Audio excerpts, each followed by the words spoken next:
குன்றத்தூர் அருகே தாயை கொலை செய்த வழக்கில் தூக்கு தண்டனை குற்றவாளி தஷ்வந்தை விடுதலை செய்து செங்கல்பட்டு மாவட்ட முதன்மை அமர்வு நீதிமன்றம் தீர்ப்பு வழங்கியுள்ளது. இந்த தீர்ப்பின் பின்னணி குறித்து விளக்குகிறார் எமது செய்தியாளர் நவீன். சென்னை மவுலிவாக்கம் பகுதியைச் சேர்ந்தவர் பாபு. இவருக்கு 6 வயதுல ஆசினி என்கிற சிறுமி இருந்திருந்தார்.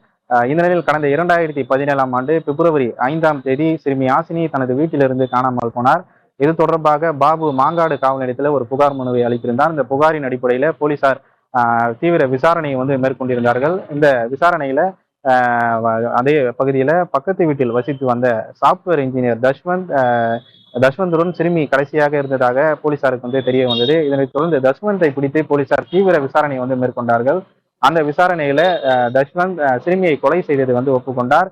தன்னுடன் விளையாடி கொண்டிருந்த சிறுமியை அவர் அழைத்து சென்று தனது வீட்டிற்கு அழைத்து சென்று பாலியல் வன்புணர்ச்சி அவர் சிறுமியை செய்துள்ளார்.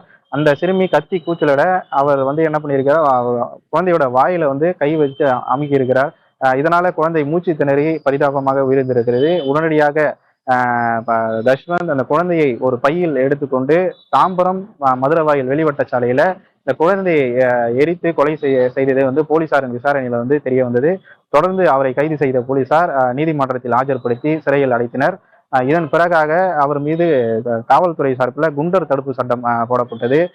இதனை எதிர்த்து தஷ்வந்தின் தந்தை சேகர் சென்னை உயர்நீதிமன்றத்தில் மனு தாக்கல் செய்திருந்தார். அதில் தன்னுடைய மகன் மீது போடப்பட்டுள்ள குண்டர் சட்டத்தை ரத்து செய்ய வேண்டும் என அந்த மனுவில் குறிப்பிட்டிருந்தார்.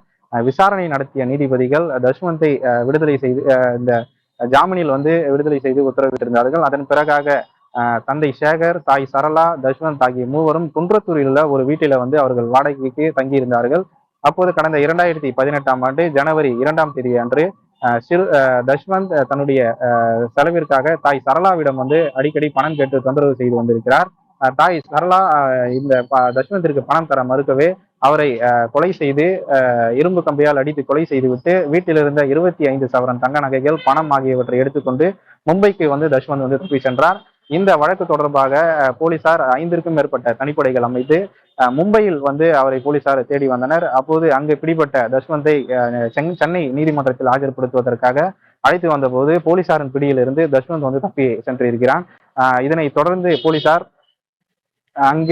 மும்பையில் இருக்கக்கூடிய அந்தேரி என்கிற பகுதியில் பதுங்கியிருந்த தஷ்வந்தை கைது செய்து மீண்டும் சென்னை அழைத்து வந்தனர். அப்போது தொடர்ந்து அவரை நீதிமன்றத்தில் ஆஜர்படுத்தி சிறையில் அடைத்தனர். இதனிடையே கடந்த 2018ஆம் ஆண்டு சிறுமி ஆசினி கொலை வழக்கு சென்னை செங்கல்பட்டு மகிழா நீதிமன்றத்துல விசாரணை நடைபெற்றும் புரிந்து தீர்ப்பு வழங்கப்பட்டது. அந்த தீர்ப்புல தஷ்வந்திற்கு தூக்கு தண்டனையும் அதே போல ஆயுள் தண்டனையும் விதித்து உத்தரவிட்டது. தமிழகத்திலேயே ஒரு மிகப்பெரிய ஒரு வழக்காக அன்றைய தினத்துல இந்த வழக்கானது மாறி போனது.